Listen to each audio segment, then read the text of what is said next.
The history of India's northeast is cloaked in mystery. Fueled by stories of dark magic and tribal warriors, it sometimes feels exotic and out of reach. But not today. In true Odd Compass fashion, we're going to shine a light on a history that has remained in the shadows for far too long. Meet the region's greatest power, the Assam Kingdom, one of the most fascinating in Indian history. Theirs is a remarkable tale of migration, dynastic ambition, and courage in the face of extraordinary danger. For despite many challenges, the Assam dominated northeast India for nearly 600 years, humiliated the Mughal Empire, and left a lasting legacy that survives to this very day. This is their story. Today's narrative begins in the medieval era, but not in India. Not yet. Let's turn our attention further east, to the wealthy frontier region of Yunnan, the original homeland of the ethnic Thai group that would later become the Assam.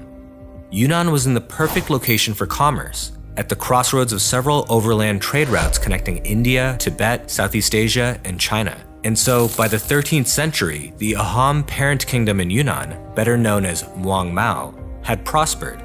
It helped that the Assam had close ethno-linguistic ties to other groups scattered throughout the region, in both Thailand and Burma. But everything was about to change, and fast.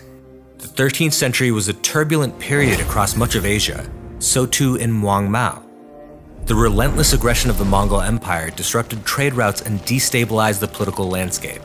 Meet the crown prince of Muang Mao, Sukapa. In the midst of all this 13th century chaos, the crown prince was suddenly passed over for the throne. See, King Pung had no male heirs, and so he nominated Sukapa, his nephew, as his heir. But just a few years before the king died, he finally had a son of his own. The keys to the kingdom were handed over to Sukapa's young cousin, thus removing him from the line of succession. The details of this event are unclear and speculation runs rampant.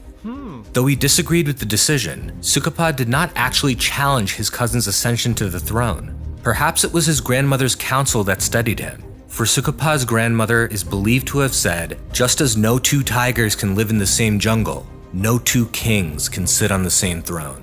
And so, Sukapa accepted that if he were to make something of himself, it would have to be in a new country, a place where he could rebuild his destiny. Filled with a renewed sense of purpose, Sukapa sought to plant the seed of a new kingdom, a fresh start. Rumors traveled fast among the caravan merchants funneling into Muang Mao. Sukapa learned that a once prominent empire, Kamarupa, had lost its grip over the Brahmaputra Valley in northeast India. Sukapa could not afford to miss out on this opportunity. The Brahmaputra Valley was not only fertile and naturally protected by mountains, but it was also, like Muang Mao, connected to a vibrant trade network. But Sukapa needed settlers who understood his vision. A keen diplomat, he secured the allegiance of 5 Assam lords. These lords brought with them warriors, priests, merchants, and, of course, peasants to labor and work the land. In total, the migrants numbered more than 9,000. Together, they had the resources to support a long and uncertain journey. In 1215 CE, they set off for India. Over the next 13 years, the Assam marched through Burma and towards northeast India, using diplomacy to secure safe passage through foreign territory. But sometimes they encountered opposition to their presence. In 1227 CE, for example, they brutally subjugated the tribesmen at Nanyang Lake. Whether through military victory or diplomacy, the Assam established a series of subordinate states in their wake, known as Mangs. Sukapa would assign some of his loyal followers to stay behind and lead while fulfilling specific strategic goals. For example, the Mang established at Nanyang Lake was for guarding the route back to Yunnan. In any case, the Assam kept moving forward. So it was after 13 long years that the Assam finally crossed the Patkai Mountains and entered the Brahmaputra Valley, located in what is today the Indian state of Assam. The kingdom was officially born. Sukapa must have been relieved, for the Brahmaputra Valley was just as they had envisioned. Just one problem. It was home to powerful tribal polities, some of whom saw the migrant Assam as a potential threat. Remember those piping hot rumors about the collapse of Kamarupa power in northeast India? Turns out the rumors were true. That, my friends, is the sound of a newly formed power vacuum. Competition was fierce among the Brahmaputra Valley tribes, many of whom had previously served as Kamarupa feudatories. Sukapa and his advisors took decisive action yet again. They staked their claims in between the Damasa Kachari and Shutya tribal kingdoms, in a marshy area of the valley. They also sought to establish good relations with various tribal groups, especially the Barahi and the Maran. Sukapa further strengthened these bonds by marrying the daughters of the Barahi and Maran chiefs and encouraging population intermixing. Thanks to these successful diplomatic relations, they gained a foothold in the region. Over the next 3 decades, Sukapa and his followers moved from place to place within the valley, converting forests and marshes into thriving wet rice cultivation sites. They established several Hmong colonies until finally settling a capital in 1253 CE. The boundaries of the kingdom were starting to take shape.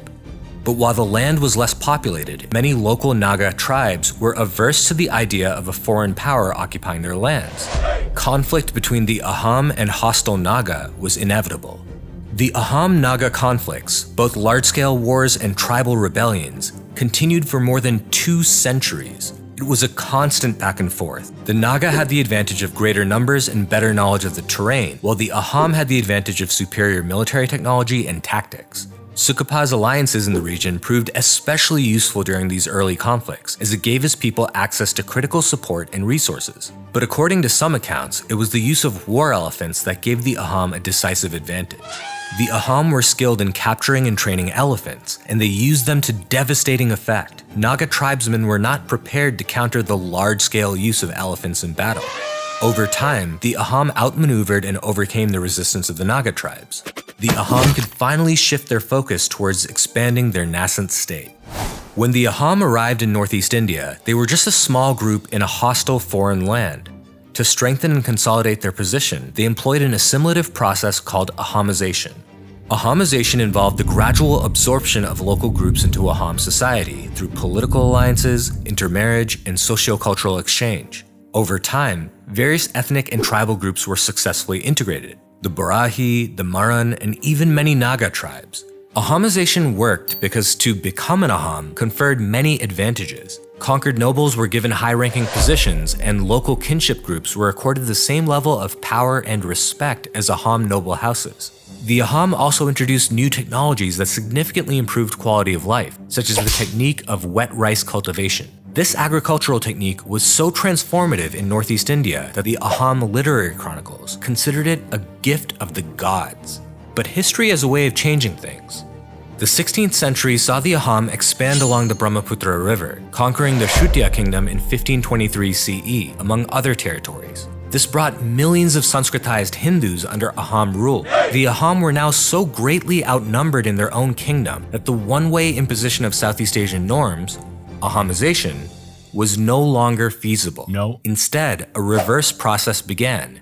The Aham were finally becoming Indianized. Consider the impact on Aham religion and language. When they arrived in the subcontinent, the Aham were largely animist, following a religion known as Pralung. They practiced ancestor worship and venerated objects that were believed to house spirits. And though the Aham did integrate tantric Buddhist elements into Pralung, the core of their beliefs remained Thai. But the demographic shift in the 16th century shook things up. Soon enough, it was Hinduism, not Pralung, that would come to dominate the religious landscape of the kingdom. And during the reign of King Susungpa in the early 17th century, Hinduism was made the official state religion. That being said, elements of Pralung did survive the adoption of Hinduism and were adapted. It was during Susungpa's reign also that the Aham language was gradually replaced by Assamese as the language of the court, and Sanskritized Hindu names were given to the nobility in addition to their Thai names. King Susungpa, for example, was better known as Pratap Singha.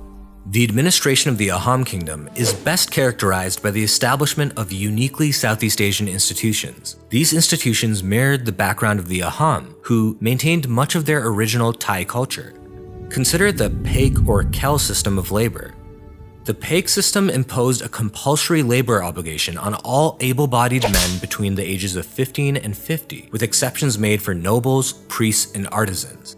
Each man was a Paik, and 4 Paiks formed a Gat.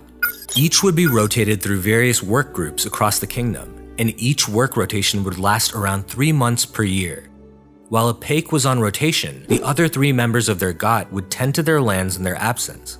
In exchange for their service, Paiks were allowed a piece of land to cultivate. Though it had many flaws, the Paik system provided the state with a cheap and reliable source of labor, and it maintained social cohesion as it created bonds between the diverse peoples ruled by the Aham. Naturally, the system also gave rise to a flurry of construction. The Assam built many fortified cities and palaces, temples, and monasteries, the greatest of which were grand structures made of brick and stone, boasting elaborate carvings and decorations. The Assam also built many reservoirs to irrigate fallow land. This significantly boosted agricultural productivity. And they built a network of roads and bridges to connect their population centers, facilitating migration and trade and commerce.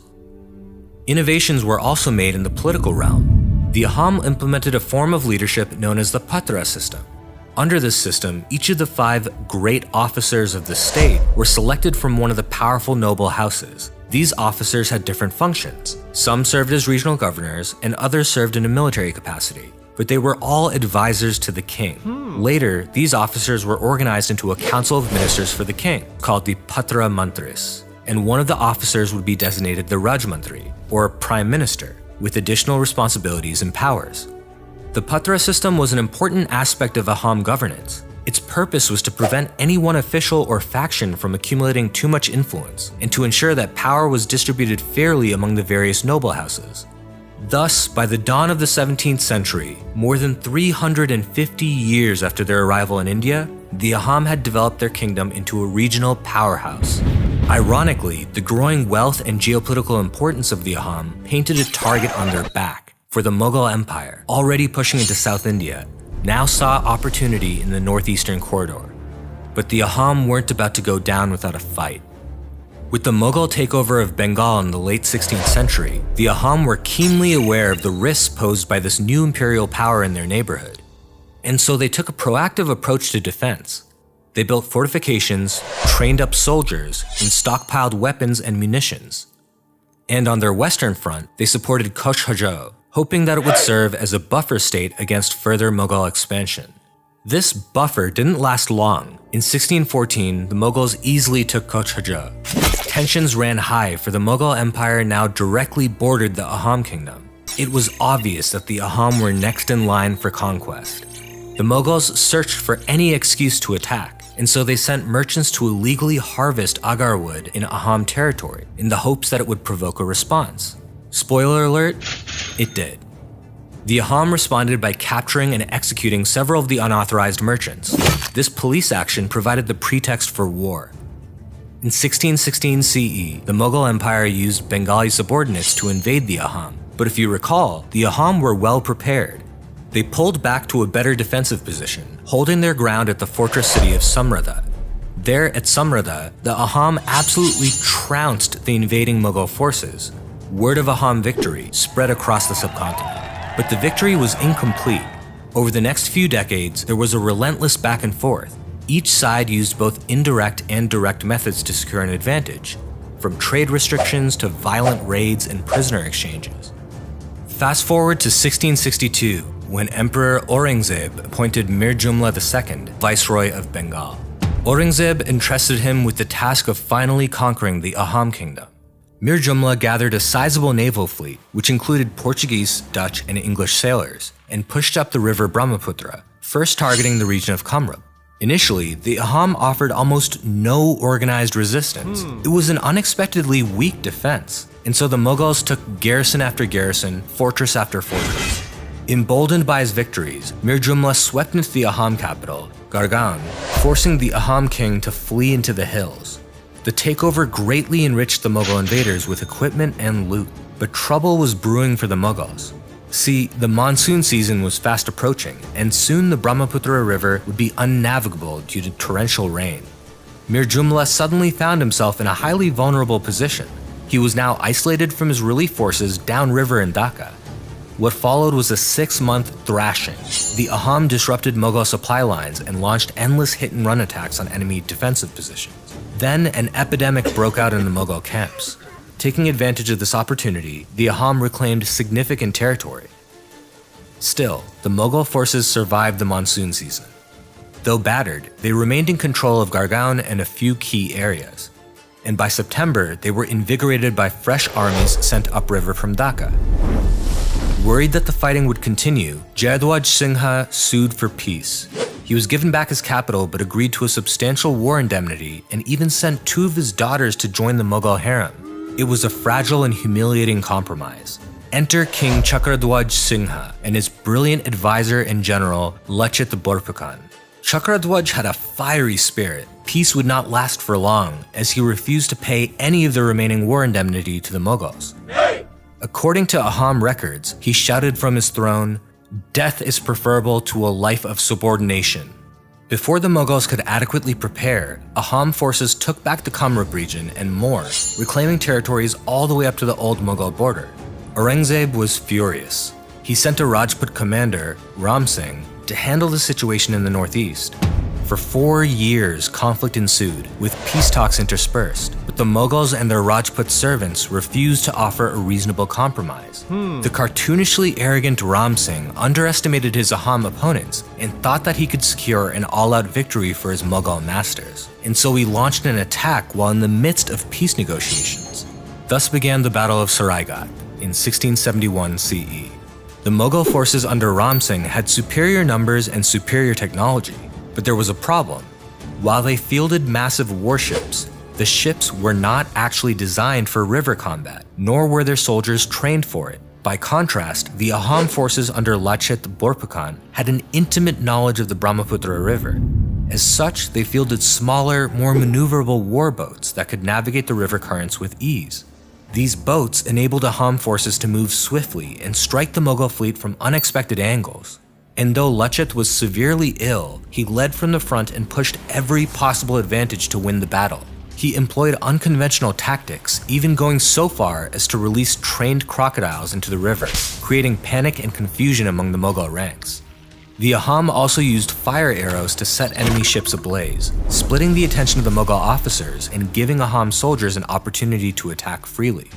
Caught off guard by the Ahom's relentless attacks, they were thoroughly defeated at Saraigat. In the years that followed, there were many more skirmishes between the Ahom and Mughals, but none as significant as the fascinating Battle of Itakuli in 1682, where the Ahom used deception and psychological warfare to secure victory. See, the Ahom built several mock forts along the Mughals' path to Itakuli. These forts, built with cheap materials like bamboo and mud, were designed to appear like formidable defensive structures. The Mughals wasted valuable time and resources trying to capture these forts, and while doing so, they were constantly ambushed by Ahom forces, who were using hit-and-run tactics to inflict heavy casualties. The Mughals decided to withdraw, and the Ahom emerged victorious once again. But this time, long-term peace was secured. The Mughal Empire would no longer pose a threat in the northeast. With the northeast now stabilized, the Ahom kingdom expanded rapidly, fully annexing its neighbors, the Damasa Kachari and Jaintia kingdoms. In fact, in the era after the Mughal conflicts, the Ahom went through something of a golden age, reaching their zenith in terms of territorial expansion and economic prosperity. But by the mid-18th century, a reform-oriented Hindu sect had spread like wildfire among the peasantry of the Ahom kingdom, promising them equal rights and opportunities. Attempts to suppress this new sect failed. Tensions soon erupted into a devastating civil war, the Moamoria Rebellion. The damage should not be underestimated. By the end of the century, the Ahom population reduced by a staggering 50%. Other powers sought to take advantage. The Burmese intervened in the early 19th century, and this was followed by a final takeover of the Ahom kingdom by the British. So it was in 1826 CE that the Ahom kingdom breathed its last. And now you know.